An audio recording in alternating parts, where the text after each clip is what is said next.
Hey guys, tonight we begin in the long frozen winter of 1772 somewhere deep in Lapland where the snow covers everything like a thick wool blanket and the light barely drifts across the horizon.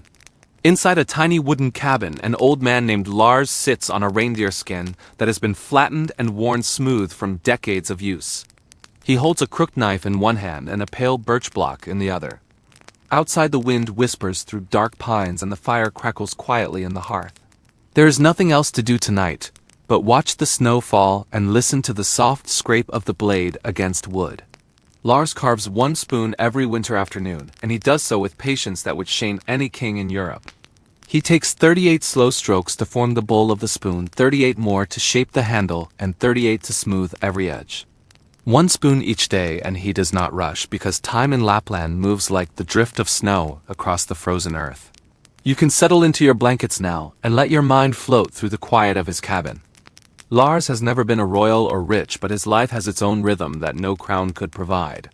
He wakes before what passes for sunrise in midwinter and warms his hands on a tin cup of weak birch tea. He listens to the quiet hum of the cabin and then returns to the knife, and the birch as if it were a conversation that lasts decades. His neighbors sometimes call him Patient Lars or Birch Lars, and they marvel at the calm of his work. A noble might desire gold or silk or fancy horses. Lars desires only one perfect spoon that feels warm in the hand and smooth against the lips. The rest of the world can carry on with its schemes because inside this hut there is only the slow rhythm of wood and blade. Even though he is far from Stockholm, where King Gustav III was charming diplomats with velvet coats and flowery words, Sweden itself is quietly changing. Gustav dreamed of a bright enlightened kingdom, and he loved to stage plays and balls and masked parties. He wanted Sweden to shine again after years of dull politics and empty coffers. Meanwhile, Lars leans over a block of birch counting strokes and feeling the grain bloom under his knife. History flows past him like a river he does not wish to sail.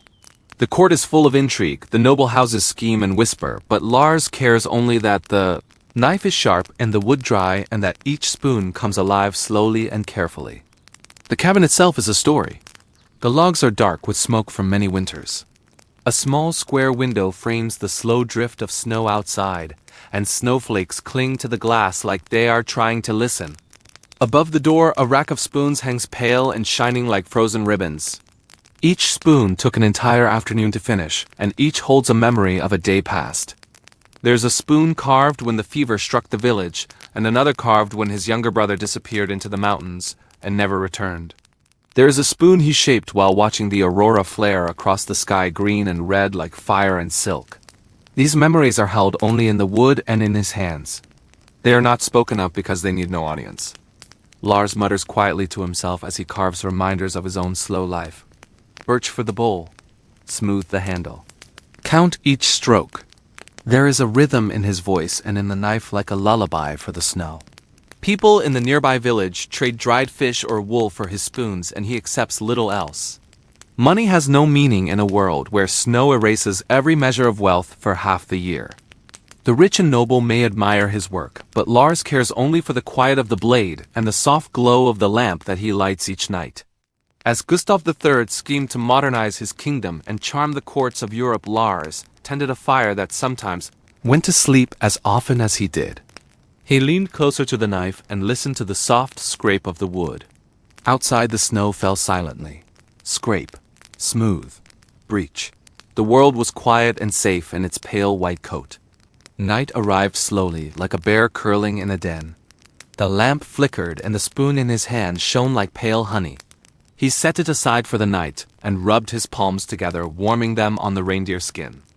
Tomorrow he would return to it and polish the grain until it bloomed. But even in this frozen isolation, history has a way of intruding. One evening, as the aurora wandered across the sky in a green and red river of light, Lars heard a sound he almost never heard in these mountains. A crunch of boots on deep snow, and it was not the neighbor bringing firewood. The steps were slow, deliberate, heavy, and cautious. Lars paused mid-stroke. His heart thudded like a reindeer hoof against ice. He set the knife down and listened. Whoever was coming carried weight and purpose. He rubbed his hands on the reindeer hide and stood.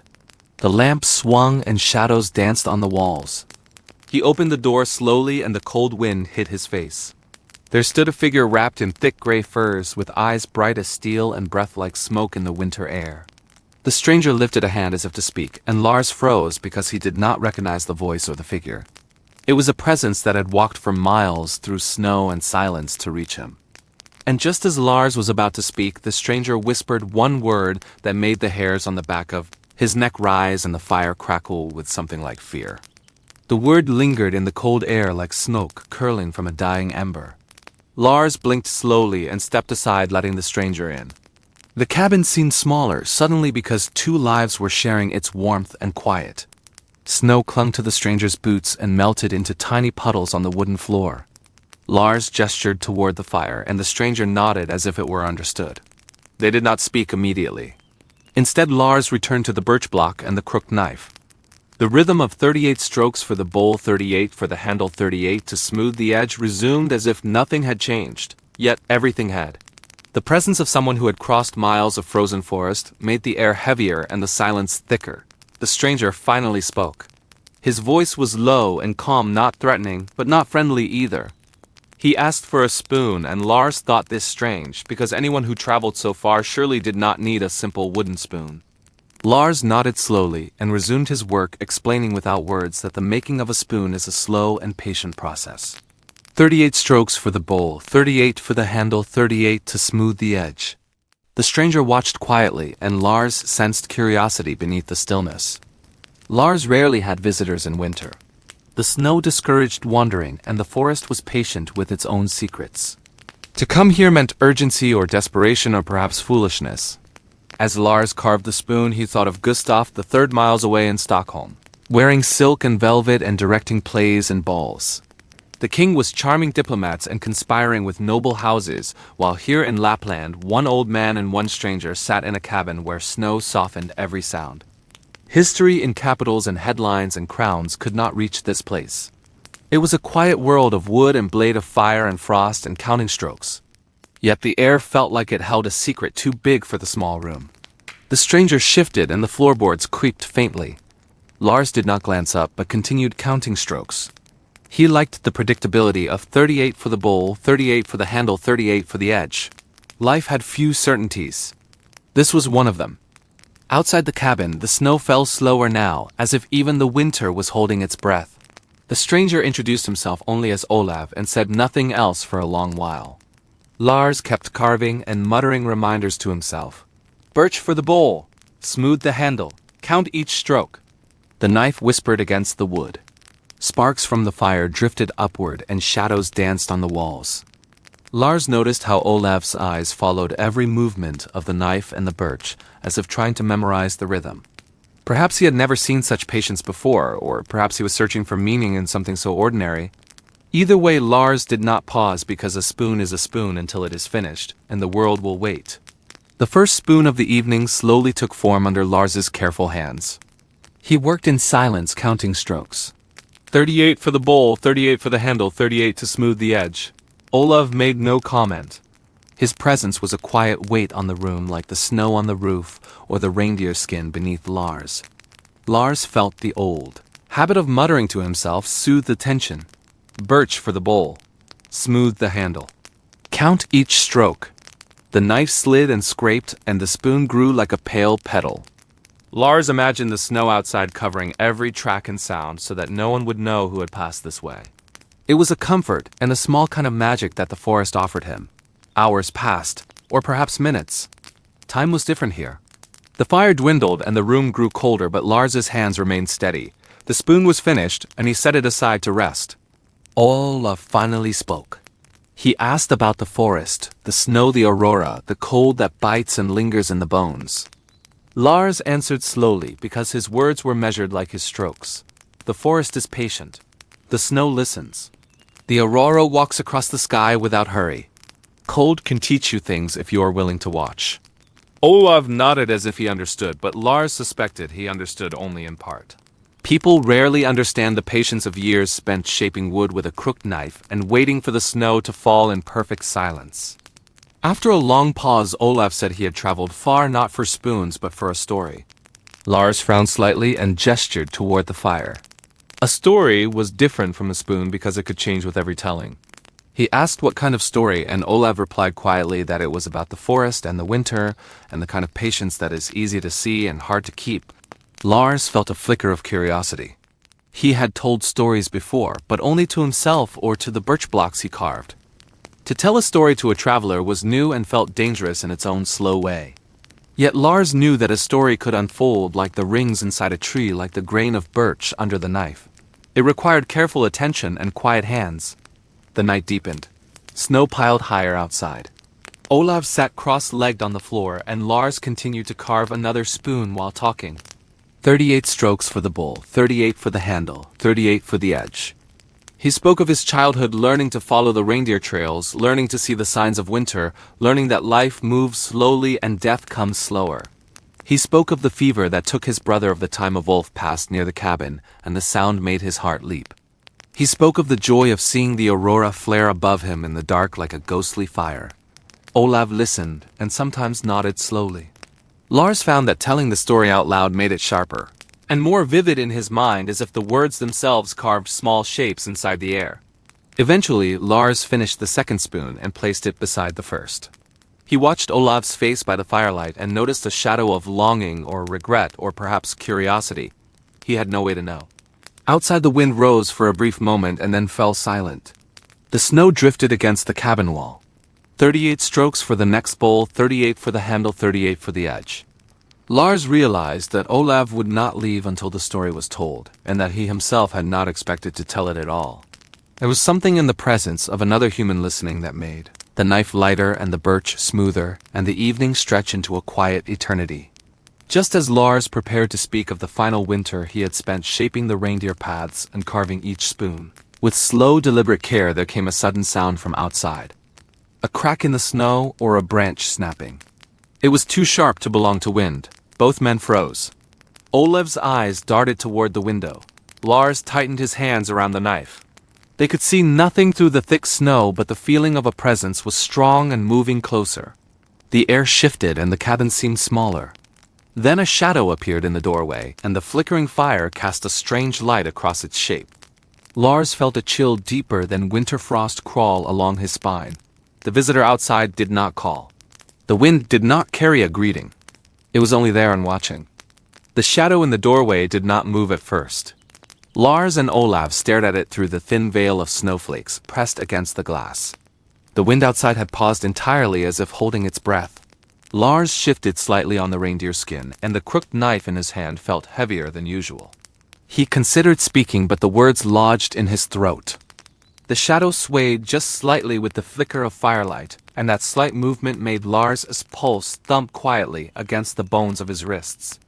Then the shadow stepped forward slowly, and the outline of a tall figure wrapped in furs became clear.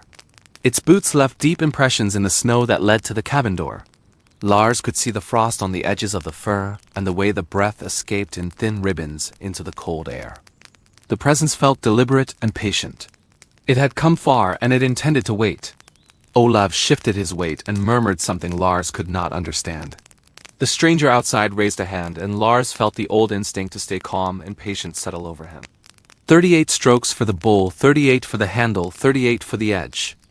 The knife hovered over a fresh birch block as if the wood itself demanded continuity. Lars breathed slowly, and the shadow paused in response to his stillness. It did not knock or call or announce itself. It simply waited. Lars sensed the tension in the cabin like a hidden current in a frozen river. He did not like it, but he did not panic either. He was an old man used to long winters, used to silence and snow and waiting. He had carved hundreds of spoons, and he could endure hundreds more if it came to that. Finally, the shadow spoke. A low voice carried through the doorway, and it was steady and controlled. It asked for shelter for the night and a single measure of trust. Lars felt a strange hesitation. He had always been cautious with strangers in winter. People traveled far in snow for reasons that were not always kind. Yet the voice was neither angry nor commanding. It was measured and patient.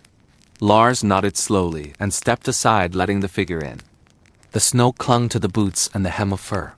The air shifted as the door closed behind it. Lars felt the warmth of the cabin reclaim the space as if the fire had grown stronger. The shadow was no longer a threat, but a presence that demanded observation. The stranger introduced himself as Joran. He did not sit immediately. He only removed the furs and hung them carefully on a peg. His eyes remained bright and calculating. Olav watched quietly, and Lars returned to his knife and birch. 38 strokes for the bowl, 38 for the handle, 38 for the edge. The rhythm restored some of the calm that had fled when the shadow appeared. Lars began speaking softly of the winters past the lessons of the snow and the patience required to carve the perfect spoon. Joran listened quietly. His presence was not intrusive, but it carried an unspoken weight. Lars had no idea why a stranger had crossed miles of snow to reach his cabin, and he did not ask. Some things in Lapland were better left unspoken until revealed by time or circumstance. The night wore on slowly. Lars carved another spoon with careful, deliberate strokes. 38 for the bowl, 38 for the handle, 38 for the edge. Olav asked about the forest and the aurora, and Lars recounted stories of young reindeer calves lost to winter storms of wolves passing silently through them. Pines of nights so dark you could not see your own hand in front of your face. He spoke of the summer when the birch grew twisted from frost, and of the autumn when firewood had to be counted twice before the first snow. Joran only nodded as if absorbing the weight of years in his own quiet way. The cabin seemed to stretch as the night passed slowly like syrup through a frozen pipe. At one point Lars paused and set the knife down. He rubbed his palms and looked toward the small window. The snow had thickened and the wind whispered like a warning. Joran leaned forward and asked why he carved one spoon per afternoon, why the same crooked knife, why the same 38 strokes. Lars explained that repetition teaches patience, that careful attention turns ordinary things into objects of meaning, that the world moves too fast for most people, and in Lapland time moves differently. Joran listened and nodded, and for a moment the silence was so deep that the crackling fire seemed loud in comparison. It was a comforting kind of stillness. Then there was a sudden sound outside. Not the wind. Not snow. A soft scraping like ice shifting against itself. Lars froze mid-thought. Olav stiffened. Joran lifted a brow. The cabin felt suddenly smaller and tighter. Lars's hand went back to the knife. 38 strokes for the bowl, 38 for the handle, 38 for the edge. He tried to keep his mind on the spoon, but the sound persisted. It moved closer as if something was following the tracks left by the shadow that had entered earlier. The snow outside seemed to shimmer under a pale aurora light, and the footprints pressed deep. The presence was deliberate, patient, and silent. Lars sensed instinctively that this was not ordinary. Something was waiting beyond the thin walls of the cabin. The three men sat in a tense calm. The fire crackled softly and shadows danced along the logs. Lars glanced at Olav, who appeared tense but calm. Joran remained still and silent. The scraping grew slightly louder and then stopped entirely. Silence fell once more like a heavy blanket. Lars felt the pulse of the winter night pressing against the cabin walls. He counted 38 strokes for the next spoon, even though the knife barely touched the wood. Each stroke seemed to echo louder in the quiet room. The presence outside had become a weight in the air pressing on the small hut, as if it wanted something more than warmth. Lars did not know if it wanted a story, a spoon, or something else entirely. He only knew that the night had changed. As Lars lifted the knife to begin a new bowl, he heard the faintest whisper carried by the wind through the cracks of the cabin. It was not human, not wind. Something in the snow outside had spoken. Lars froze. Olav's eyes widened slightly. Joran's gaze sharpened. The three of them sat in near silence, listening to the words that no one could fully understand. The firelight flickered violently as if in response. Shadows stretched across the walls and the cabin felt alive with unseen motion. Lars's knife hovered above the birch. 38 strokes. 38 strokes. 38 strokes. Yet each felt heavier than the last. Then the whisper became a sound, a footstep, followed by another. And another. They were approaching the cabin slowly, deliberately, without knocking, without announcement. The snow outside shifted in strange patterns. Lars realized that whatever was coming was not just curious or patient. It was aware. It was waiting. The night stretched longer and colder. The fire seemed smaller. And the three men understood that something beyond the door was about to enter that none of them could fully predict. The footsteps outside continued slowly, deliberate, and measured like the careful steps of a predator through soft snow. Lars gripped the crooked knife tightly in his hand, and his mind tried to hold the rhythm of 38 strokes for the bowl, 38 for the handle, 38 for the edge, but it wavered because there was something beyond the door that was not snow, wind, or human. Olav leaned slightly forward, his eyes fixed on the window, but he said nothing. Joran remained calm, yet alert, his body rigid, as if he could sense more than Lars or Olav. The cabin walls creaked under the weight of winter. Silence and the fire flickered, casting long shadows across the logs. Lars tried to continue carving, but the wood seemed heavier under his knife, as if it absorbed the tension in the air. He paused and lifted his eyes toward the door. A long shadow moved behind the frost-covered window, and Lars realized it was taller than any man he had ever seen. The snow outside drifted unnaturally, as if disturbed by some invisible hand. Lars swallowed slowly and gestured to the other two men to stay seated. The crooked knife felt heavier and warmer in his hands. The air in the cabin thickened as if every breath was being measured and accounted for. The snow outside shifted again, and the shadow paused just beyond the threshold. Lars took a small step forward, and the firelight caught the figure, partially revealing a coat of fur, unlike anything he had ever seen, and boots covered in frost that seemed to shimmer as though alive. Then the door creaked under the weight of the wind, or perhaps under its own decision, and the shadow moved closer. Lars felt the pulse of the forest pressing against the cabin from all sides. He whispered softly to himself, 38 strokes, 38 strokes, 38 strokes, but the rhythm did not calm him. The figure stepped fully into the doorway, and the firelight illuminated a face partially hidden by fur, a pair of eyes sharp, cold, and intelligent. Lars realized that this was no ordinary traveler. No villager or hunter could move with such quiet authority. The presence carried the weight of the forest and the winter, and something older than the aurora itself. Olaf finally broke the silence. He asked who they were, why they had come this far in winter, and the stranger said nothing immediately.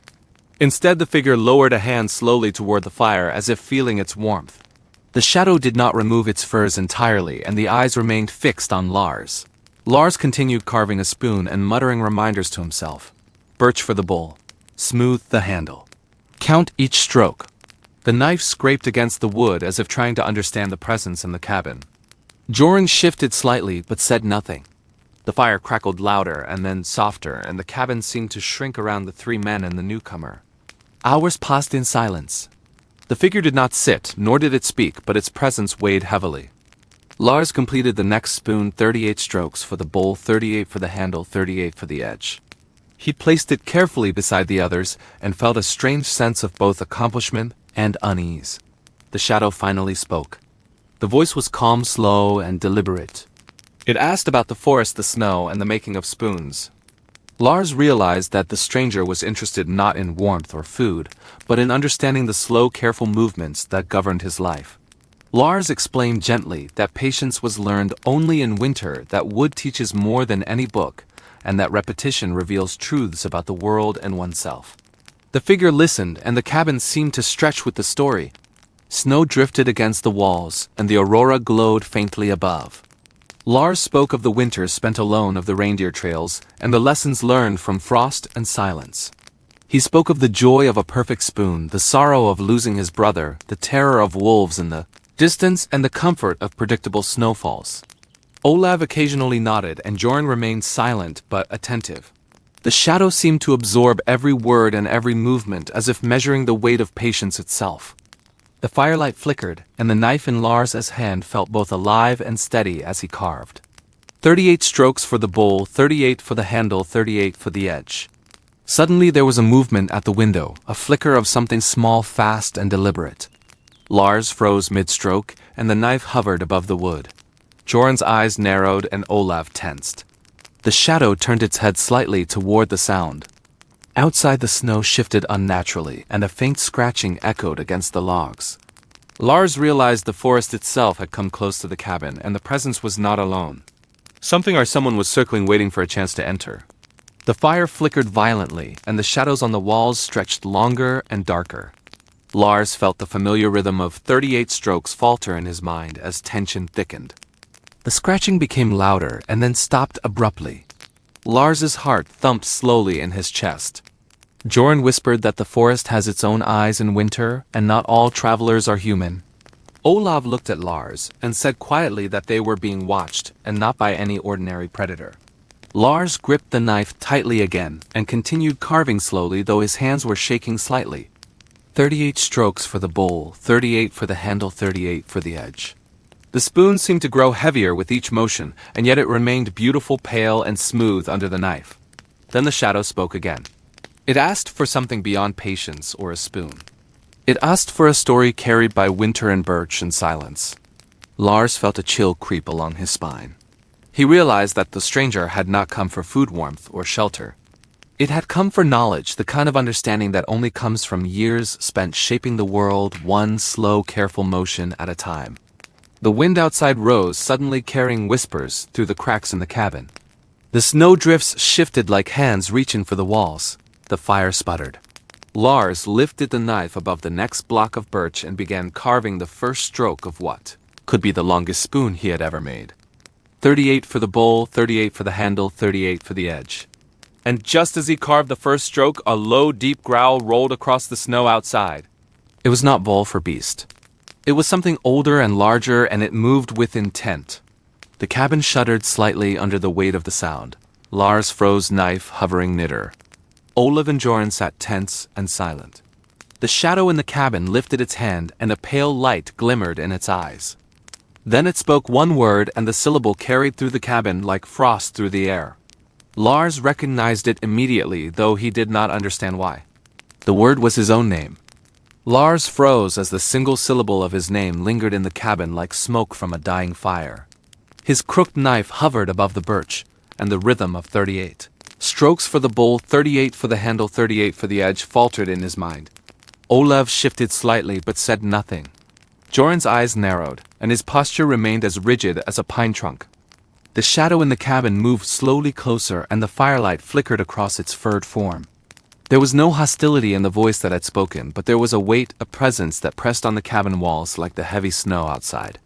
Lars could feel the years of winter and isolation condense into a single tense heartbeat that filled the room. The shadow repeated his name again, slowly, deliberately emphasizing the syllables, as if testing the patience Lars had spent a lifetime cultivating. Lars swallowed and forced his hands to remain steady on the knife. He spoke softly and slowly, not wanting to startle the figure. He asked why it knew his name. The shadow did not answer immediately. It only shifted slightly, revealing the faint glimmer of eyes that seemed older than any human memory. Outside, the snow drifted against the cabin wall, and the aurora painted the world in pale green light. Lars counted 38 strokes slowly and deliberately, imagining the movement of the knife through birch. He felt the rhythm steady his mind, even as the presence in the cabin pressed closer. Olav leaned forward finally and whispered that some beings travel through winter not for warmth but for understanding. Joran did not move or speak, but his eyes followed the shadow as it shifted its weight and stepped closer. Lars realized that the cabin was no longer just a small wooden shelter. It had become a stage for something larger than human comprehension. 38 strokes for the bowl, 38 for the handle, 38 for the edge. He repeated the mantra quietly in his mind to steady his pulse. The knife scraped the wood lightly, and the birch seemed to respond with a pale warmth beneath his fingers. He could feel the story of the forest of winter, of aurora and frost threading through each stroke. The shadow finally spoke again, and its voice carried the weight of mountains and ice. It asked for the story of patience, not just in wood, but in life, in snow, in silence. Lars realized that this was why it had come, why it had crossed miles of frozen forest, why it had waited at his cabin. It did not want food or shelter. It wanted a story carried by winter and patience and repetition. Lars nodded slowly and gestured toward the fire. The shadow moved closer but did not sit. It simply observed as Lars began recounting the winters he had endured, the reindeer trails he had followed, the storms he had survived, and the lessons he had learned from snow and frost and time. Olav listened quietly, and Joran's gaze sharpened as if absorbing every word. The hours passed slowly. Lars carved another spoon in between, telling the story. 38 strokes for the bowl, 38 for the handle, 38 for the edge. Each motion became part of the narrative, each scrape of the knife a syllable of the tale. He spoke of the first winter alone after his brother disappeared, of the aurora that had flared across the sky, of nights so dark that the moon seemed to vanish completely. He told of wolves that passed silently through the forest, of summers when the birch grew twisted, and winters when the frost pressed against the cabin walls like invisible fingers. The shadow remained still, and the snow outside piled higher and higher against the logs as if listening. At one point Lars paused and rubbed his hands on the reindeer skin. He looked at Olav and Joran and finally at the shadow and realized that he had never felt so observed in all his life. The shadow spoke again and asked for more than the story, it asked for understanding. Lars nodded slowly. He picked up the knife again and began a new spoon. 38 strokes for the bowl, 38 for the handle, 38 for the edge. Each movement became an extension of the story. The room seemed to contract and expand with each scrape and slice of birch. The fire crackled softly. The wind outside whispered against the walls. The cabin held 3 men and 1 shadow, and all were bound together by the rhythm of patience and winter. Suddenly there was a movement at the window. A faint shimmer like frost dancing. Lars froze mid-stroke. Joran's gaze sharpened. Olav leaned forward. The shadow lifted its hand slowly and a low hum emerged from its throat. The snow outside shifted in strange patterns like invisible hands moving across the drifts. Lars realized that the forest itself was participating in this strange ritual. The knives scraped the birch. 38 strokes for the bowl, 38 for the handle, 38 for the edge. The hum grew louder until it seemed to echo inside the wood itself. Lars felt a chill crawl along his spine. Something was about to happen that he had not carved or counted or imagined in all his long winters. Then the shadow spoke one last time before the cabin filled with silence. Its voice was calm, deliberate, and heavy. It said that patience alone was not enough, that understanding was earned, and that the next winter would bring a choice. Lars's hands froze on the knife. Olav and Joran leaned slightly closer. The fire flickered violently, and the aurora outside blazed brighter than it had all night. The shadow paused at the edge of the firelight and then disappeared as silently as it had arrived. The wind outside dropped suddenly. Snow drifted softly once more. Silence returned, but the weight of its presence remained in the room. Lars sat for a long while staring at the half-carved spoon. 38 strokes for the bowl, 38 for the handle, 38 for the edge. He realized that the story he had told had reached its listener, but the meaning was not yet complete. Olav broke the silence and said quietly that the forest remembers patience and tests those who understand it. Joran said nothing but nodded slightly. Lars looked at the knives, the fire, the snow, and realized that the next winter would be different. That the rhythm of 38 strokes might hold more than wood, might hold more than story. He understood that the quiet of Lapland winter had been changed forever by the shadow and by the story it had sought. And as Lars lifted the knife to continue carving, he heard the faintest scraping outside the cabin again. Not wind, not snow, not human. A presence moving deliberately through the frozen forest. And he knew with certainty that the shadow had not gone entirely. It was waiting for the first snow of the next winter, and the choice it had promised. The scraping outside had vanished again, but the echo of it remained in Lars's mind like a faint tremor beneath the ice. He set the half-carved spoon aside and rubbed his palms over the reindeer skin. 38 strokes for the bowl, 38 for the handle, 38 for the edge. The rhythm returned slowly to his mind, even though the weight of what had happened lingered like frost on the cabin walls. Olav sat quietly staring into the fire, and Joran remained rigid, watching the shadows. The silence was deeper than any Lars had experienced in decades of long winters. It was not empty. It was full of expectation and patient waiting. The cabin seemed to breathe in time with him. Lars finally spoke. He recounted every detail of the shadowy's visit, from the first knock on the door to the whisper of his name carried through the snow. He spoke slowly, carefully, in the soft monotone of a man who had lived most of his life shaping the world one stroke at a time. 38 strokes for the bowl, 38 for the handle, 38 for the edge. The knife moved over the birch, and each scrape became part of the story itself. Olav listened quietly, occasionally nodding. Joran's gaze was unwavering. They understood that this was no ordinary tale. The forest had reached into the cabin and demanded recognition, and Lars had answered in the only way he knew. Hours passed in quiet rhythm. Lars carved a new spoon while telling small stories of winters past. He spoke of the time the reindeer herd vanished, and he had walked for days through snow and ice alone. He spoke of fever that took his brother, and the cold that pressed against his skin so thoroughly that he could not tell where himself ended, and the winter began. He spoke of the aurora and how its light had guided him across frozen rivers and mountains. The knife followed the grain of the birch, smoothly, 38 strokes for the bowl, 38 for the handle, 38 for the edge. The rhythm was hypnotic, and the fire crackled gently as if acknowledging the tale. Suddenly Lars noticed that the snow outside had shifted in patterns too regular to be natural. Footprints appeared around the cabin in arcs and circles, almost as if invisible beings had been moving there while the shadow waited. He paused mid-stroke and leaned closer to the window. Olaf noticed it too. Joran remained calm, but his eyes followed every movement outside. Lars felt the pulse of the forest press against the thin cabin walls. 38 strokes for the bowl, 38 for the handle, 38 for the edge. His hands moved again, but with a tension that had not been there before. The shadow had promised a choice, and Lars knew that the next winter would bring it. He did not know what form it would take, but the anticipation pressed heavier than any snowstorm. The night deepened. Lars continued speaking softly of the lessons he had learned from patience and repetition. He described the way the knife shaped the wood and how the birch responded under slow, deliberate hands. He told of winters where no human had come within leagues, and how the forest had taught him more than people ever could. The shadow had arrived to test that knowledge to see if his understanding was complete. 38 strokes for the bowl, 38 for the handle, 38 for the edge.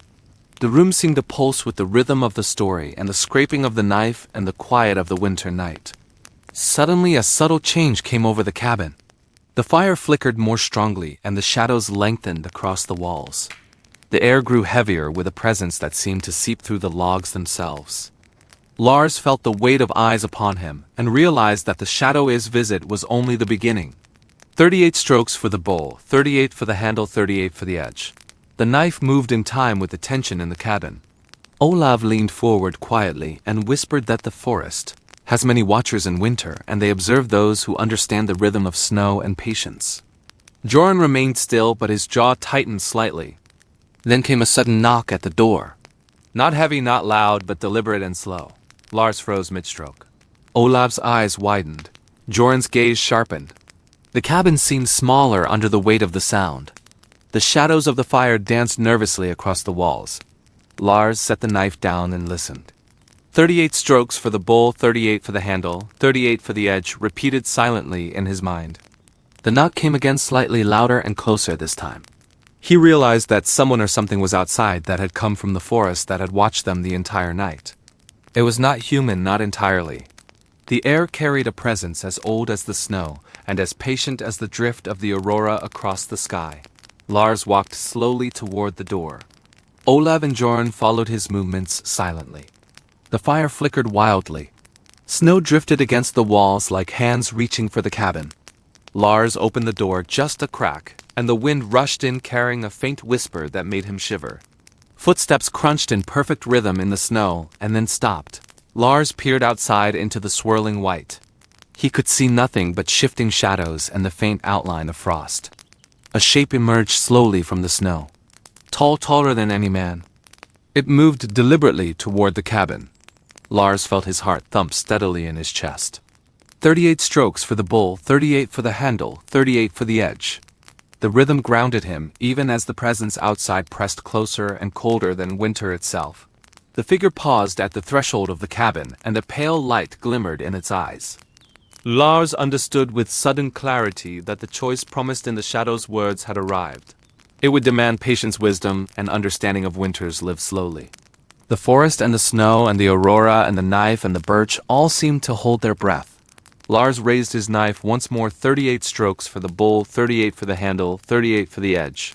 And then the figure spoke a single word that made the cabin tremble softly. The word was not his name. It was a command and an invitation and a challenge all at once. Lars stepped back slowly and the snow swirled around the threshold. Olaf whispered that no winter had passed quite like this before. Joran's eyes glimmered with quiet intensity. The cabin felt alive with the rhythm of the story, the rhythm of the knife, the rhythm of 38 strokes, and the weight of the forest pressing close. Lars understood that the next winter would not be like any he had ever known, and that the shadow's choice would change everything in ways he could not yet measure.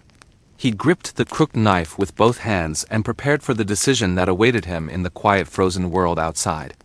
The cold air pressed against Lars as he stood at the threshold of the cabin. His hands gripped the crooked knife tightly, and the familiar rhythm of 38 strokes for the bowl, 38 for the handle, 38 for the edge echoed in his mind like a chant. Olaf and Joran remained behind him, their eyes fixed on the swirling snow and the shape at the edge of the clearing. The figure waited silently, taller than any man Lars had seen, its breath drifting in white clouds into the frozen night. The aurora flickered above, pale green light brushing the snow, and the wind whispered across the reindeer skins and logs. Time seemed suspended between the rhythm of the knife and the breath of the forest. The figure stepped closer, and Lars noticed for the first time how strange and deliberate its movements were. Each step left not a deep print but a shallow impression, almost floating above the snow. Lars felt the weight of winter pressing against him. 38 strokes for the bowl, 38 for the handle, 38 for the edge. He forced the mantra into his mind to steady his pulse, to remind himself of what he had learned over decades of patient winters. The figure did not speak. It only moved slowly, deliberately, and the forest seemed to echo its presence. Trees swayed slightly, though no wind touched them. Shadows shifted unnaturally on the snow. Olav leaned slightly forward and whispered that the forest chooses those who understand the rhythm of time, the rhythm of snow, and the rhythm of patience. Joran remained rigid as a pine, silently observing every subtle motion. Lars took a deep breath and slowly stepped into the snow, the cold biting his boots and hands. He could feel the knife in his hand, the birch in the cabin, and the weight of winter's past as if they were pressing against him, guiding him. 38 strokes for the bowl, 38 for the handle, 38 for the edge. The mantra repeated quietly inside his head as he moved toward the waiting figure. The figure extended a hand, and Lars noticed its fingers were long, pale, and tipped with frost as if the winter itself had shaped them. The eyes glimmered like ice, and held a depth that spoke of centuries of observation. Lars hesitated. He had faced storms, wolves, isolation, and disease, but this presence was different. It carried the knowledge of the forest and the patience of winters lived slowly. He swallowed and stepped forward, letting the knife hang loosely in his hand. 38 strokes for the bowl, 38 for the handle, 38 for the edge. The rhythm had become his anchor, his bridge to understanding the weight of this moment. The wind shifted and carried a faint whisper, almost like the echo of 1,000 winters through the trees. The figure tilted its head slightly, and the aurora above seemed to flare, casting pale green and red light across the snow. Lars could feel the cold penetrating even through his thick furs. The figure's eyes never left his, and Lars realized that this was more than an encounter. It was a test. It was asking for something he had not yet considered. Not just patience, not just skill with wood, but understanding of life measured in slow, careful breaths, in measured strokes, in quiet observation. He took another step, and the snow seemed to crunch in precise rhythm beneath his boots. 38 strokes for the bowl, 38 for the handle, 38 for the edge. He began speaking softly, recounting the winters he had lived, the lessons he had learned from frost and snow, and the silence of nights so long and dark that even the stars seemed to disappear. The figure listened silently, each subtle movement carrying judgment and attention. Lars spoke of the time his brother vanished, of wolves that passed unseen, of aurora lights guiding him across rivers frozen solid, of reindeer trails that seemed endless. As he spoke, he carved slowly in the snow with the tip of his knife, marking shapes and lines, repeating the mantra. 38 strokes for the bowl, 38 for the handle, 38 for the edge. The figure observed the motion, unblinking, every movement measured and noted. Lars felt a strange comfort in the repetition, the way his hands knew the rhythm, even as his mind tried to grasp the presence before him. The forest seemed alive, whispering faintly through the pines, pressing its weight on the snow around them. Suddenly, the figure spoke. Its voice was low, deliberate, and carried the chill of the night. It asked Lars to demonstrate patience in action, to show that he could maintain rhythm and focus despite uncertainty. Lars nodded slowly. 38 strokes for the bowl, 38 for the handle, 38 for the edge. He carved a circle in the snow carefully, methodically, repeating the pattern over and over. The wind swirled, but he did not falter. The aurora flared brighter, the shadows lengthened, and the snow drifted with subtle precision around him. The figure's eyes glimmered like ice as it observed every motion. Hours seemed to pass. Lars's fingers numbed, but he continued the rhythm. 38 strokes for the bowl, 38 for the handle, 38 for the edge. The forest, the shadow, the aurora, the snow, and the knife all seemed bound in a single rhythm that extended through time itself. Olav and Joran watched quietly, understanding without words that Lars was proving something far greater than skill or endurance. He was proving comprehension of winters lived in patience, the value of quiet observation, and the strength of consistency. Then the figure stepped closer, its shadow merging with the aurora light. It reached toward Lars, and for a moment the world seemed suspended between breaths. The forest held its own silence.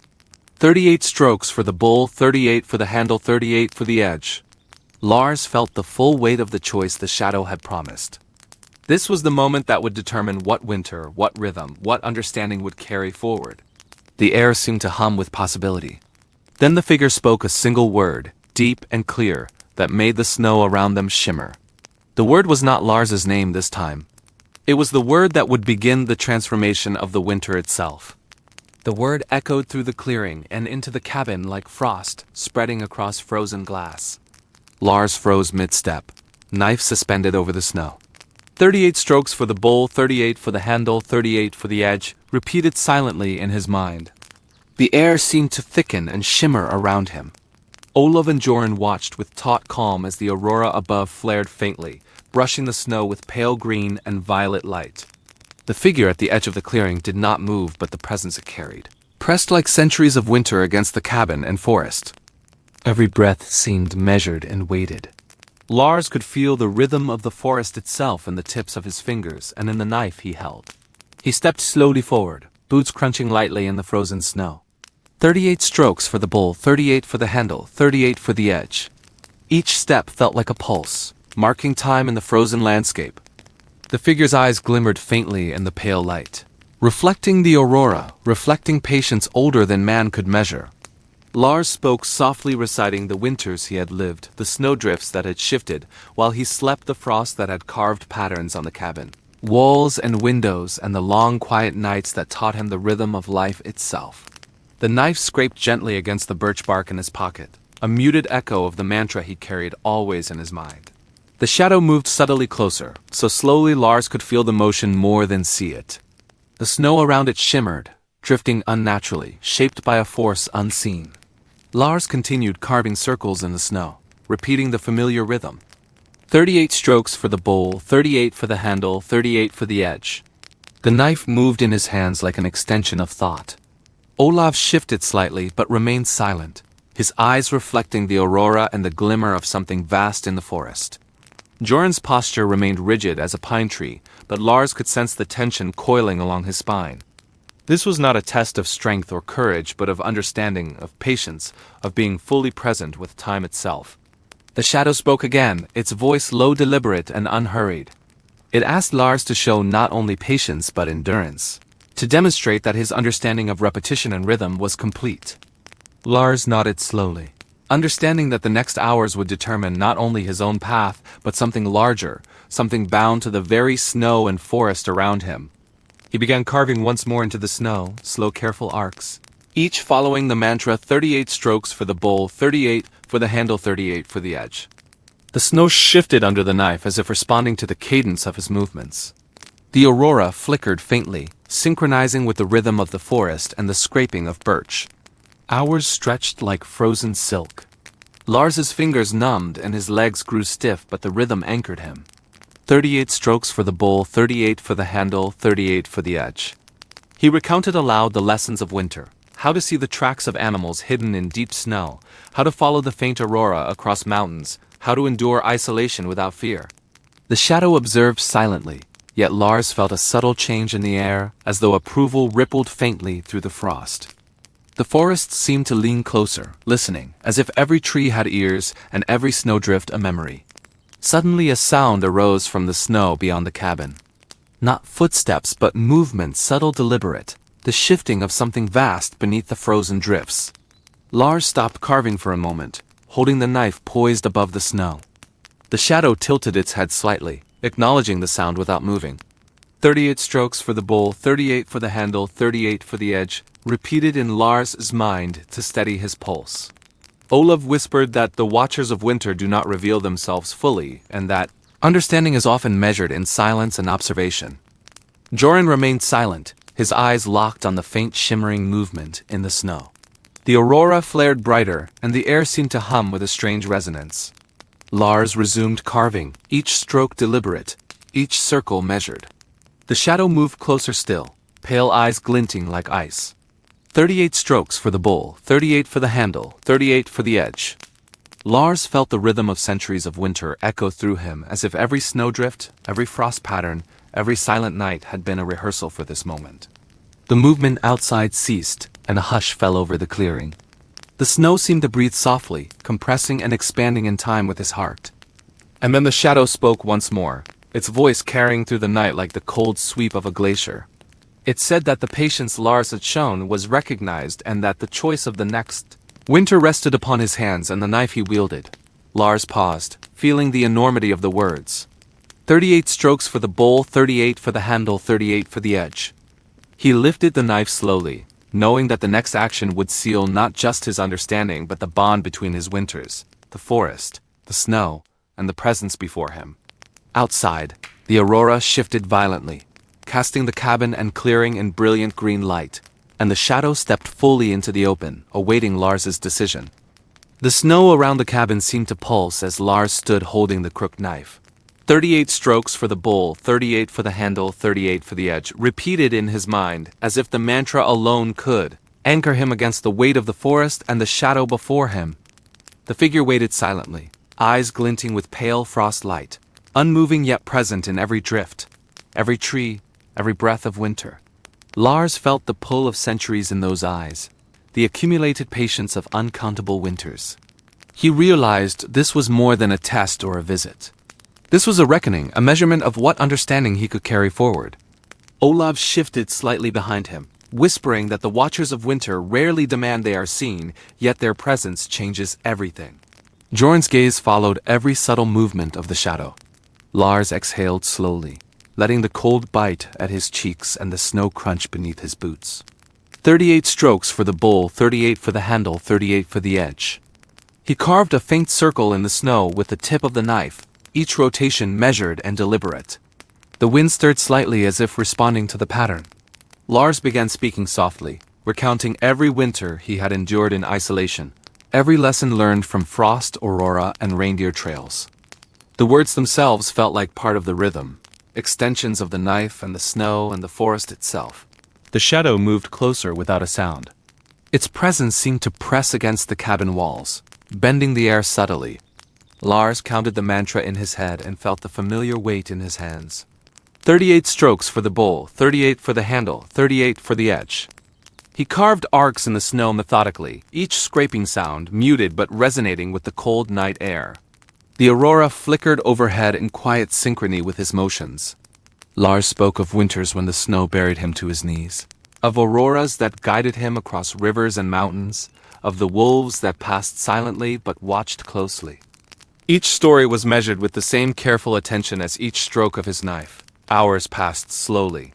Lars continued carving in the snow while reciting tales of winters past, maintaining the rhythm, maintaining his patience. 38 strokes for the bowl, 38 for the handle, 38 for the edge. The forest held its breath. The shadow remained close, observing every detail, reflecting centuries of winters in its eyes. Olav and Jorn were silent, watching and understanding that Lars's actions were now more than craft or ritual. They were proof of comprehension, proof that a life spent in quiet, deliberate attention could hold meaning even in the presence of forces beyond human measure. Then the snow shifted subtly, forming patterns unnatural and deliberate. Lars paused mid-stroke. 38 strokes for the bowl, 38 for the handle, 38 for the edge. The shadow tilted its head and a faint sound emerged from the snow as if the forest itself had whispered. Lars stepped carefully forward, knife in hand, carving a long, deliberate line in the snow while speaking softly. He spoke of winters where the reindeer disappeared, of frozen rivers he had crossed, of nights so long and dark that even the stars seemed to vanish. The line in the snow became a circle, then another, echoing the rhythm of his mantra, echoing the rhythm of patience. The aurora flared suddenly, bright and violent, casting strange green and violet light across the snow. The shadow stepped fully into the clearing, merging with the aurora glow. Lars understood that the moment of choice had arrived. 38 strokes for the bowl, 38 for the handle, 38 for the edge. He carved one final circle in the snow. Slow, deliberate arcs that represented all the winters, all the lessons, all the patience he had accumulated. He spoke aloud of repetition, of understanding, of quiet endurance. Each word carried weight. Each stroke carried meaning. The forest and the shadow seemed to acknowledge the rhythm in perfect silence. And then the shadow spoke a single phrase, deliberate and full of weight. It said that the choice was not whether to endure but how to use endurance. Lars understood that the next winter would demand action beyond carving, beyond patience, beyond simple observation. 38 strokes for the bowl, 38 for the handle, 38 for the edge. He lifted the knife carefully, glancing at Olaf and Joran. They nodded subtly, silent witnesses to the recognition of something beyond themselves.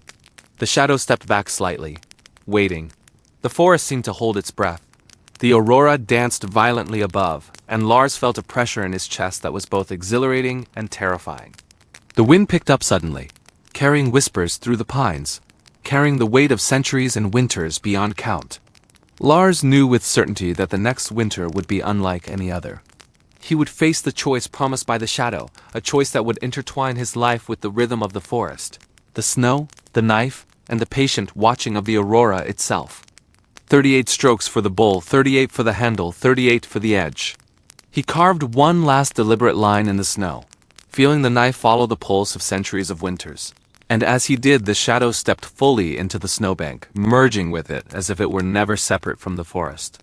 Lars knew then that patience alone would no longer suffice, and that the coming winter would demand something he had never imagined. The snow around Lars swirled with unnatural precision. The aurora overhead flared violently, green and violet streaking across the sky as if the heavens themselves were holding their breath. 38 strokes for the bowl, 38 for the handle, 38 for the edge, repeated endlessly in his mind. The shadow had merged with the snowbank, yet its presence pressed on him more heavily than ever. Olaf and Joran remained behind, quiet witnesses to the unfolding winter ritual, their breaths shallow in the cold air. Lars gripped the crooked knife and stepped fully into the snow, feeling the forest close in around him, each tree and drift like sentient observers. The shadow's voice emerged from the swirling white, calm, deliberate, and older than the mountains themselves. It told Lars that the choice of the next winter was his to enact, and that understanding alone was no longer enough. Endurance had been proven. Patience had been shown. Now action would define the rhythm of the forest, the snow, and the life of the carver. Lars realized that the coming winter would not be like any before it. The snow would not simply fall and drift, it would watch, judge, and respond. 38 strokes for the bowl, 38 for the handle, 38 for the edge. He lifted his knife slowly and began carving deliberately in the snow. Each movement a reflection of all the winters he had endured, all the lessons learned from frost and aurora and silence. Hours passed unnoticed. Lars moved carefully, carving arcs and circles into the snow while repeating the mantra. The shadow observed, merging with the aurora, blending with the forest, a presence that was everywhere and nowhere at once. 38 strokes for the bowl, 38 for the handle, 38 for the edge. He recounted softly the long winters spent alone, the reindeer trails, the frozen rivers, the nights so dark that even the stars disappeared. Each stroke of the knife traced not just wood but time itself. The snow responded subtly, drifting into patterns. A quiet dance orchestrated by centuries of winter and Lars's careful rhythm. Then the wind shifted sharply. It carried whispers that seemed older than the forest, murmurs of distant storms and silent winters. The shadow lifted its head and spoke again, instructing Lars that the final act required not only patience and understanding, but a gift offered willingly. He had to choose what to leave behind for the forest, what to sacrifice to solidify the bond between his winters and the watching presence. 38 strokes for the bowl, 38 for the handle, 38 for the edge. Lars understood that the spoon he carved each winter was more than an object. It was a record, a manifestation of his patience, endurance, and now his choice. He looked at the crooked knife in his hand, the birch in the cabin, the snow beneath his boots, and the aurora above. The weight of centuries of observation pressed on him. He knelt carefully in the snow and began carving a single perfect spoon in the center of the clearing. 38 deliberate strokes for the bowl, 38 for the handle, 38 for the edge. Each scrape was slow, measured, precise. He whispered softly the story of all the winters he had lived, of lessons learned in silence, of nights alone with the aurora. The shadow watched intently, the snow seeming to still itself to catch every sound, every motion. Finally, the spoon was complete, pale, and perfect against the glittering snow. Lars placed it gently upon the drift, the knife still in his hand. 38 strokes for the bowl, 38 for the handle, 38 for the edge.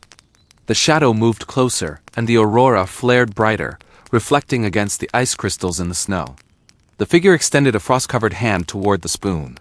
Lars felt a quiet certainty as he stepped back. He had given the forest the gift it demanded, his patience distilled into birch, into snow, into a single act of creation. The shadow's eyes glimmered, reflecting the aurora. Then it lifted from the snowbank slowly, deliberately, and began to fade into the night. The air grew still. The aurora dimmed to its pale green glow. The snow drifted gently once more as if nothing had happened. Lars stood alone in the clearing, the crooked knife in hand, the perfect spoon in the snow, feeling the weight of winter lifted yet transformed. He returned to the cabin slowly, Olav and Joran following silently. The rhythm of 38 strokes for the bowl, 38 for the handle, 38 for the edge, continued in his mind, but now it carried a new meaning. The winter had tested him, observed him, and he had acted with patience and understanding. He realized that the forest remembered everything and that his small, careful motions had left a mark beyond time. That night, Lars carved another spoon by the fire, each stroke deliberate, each motion a continuation of the rhythm that had guided him through decades. Outside, the snow fell softly, quietly, carrying no shadow, no whisper, but a sense of completion. 38 strokes for the bowl, 38 for the handle, 38 for the edge. The aurora danced faintly above as if acknowledging the gift offered and accepted. Lars felt the winters behind him and those yet to come woven into a single continuum of patience, endurance, and quiet, deliberate action. The forest had tested him, and he had met it with understanding, leaving a trace of his existence in snow, birch, and the rhythm of 38. And as he placed the final spoon on the shelf, feeling the weight of winters past and the promise of winters yet to come, he understood something that could never be said aloud. That small, careful acts carried the power of centuries. That patience and rhythm could shape more than wood and snow. That even in isolation and silence, one could leave a mark that time itself would notice. Lars sank into the reindeer skin, knife resting beside him, the fire crackling softly. Outside, the aurora shimmered faintly and the snow drifted in quiet, measured patterns. 38 strokes for the bowl, 38 for the handle, 38 for the edge. And the forest waited, patient as always, knowing that the rhythm had been observed, honored, and continued. In the frozen heart of Lapland, old Lars spends his winters carving a single birch spoon each afternoon, following the sacred rhythm of 38 strokes for the bowl, 38 for the handle, and 38 for the edge. His life is quiet, measured, and solitary until a mysterious shadow visits, testing his patience, endurance, and understanding of the forest, the snow, and the rhythm of time itself. Through whispered winters, flickering auroras, and the stillness of endless nights, Lars learns that even the smallest deliberate acts can leave a mark beyond time.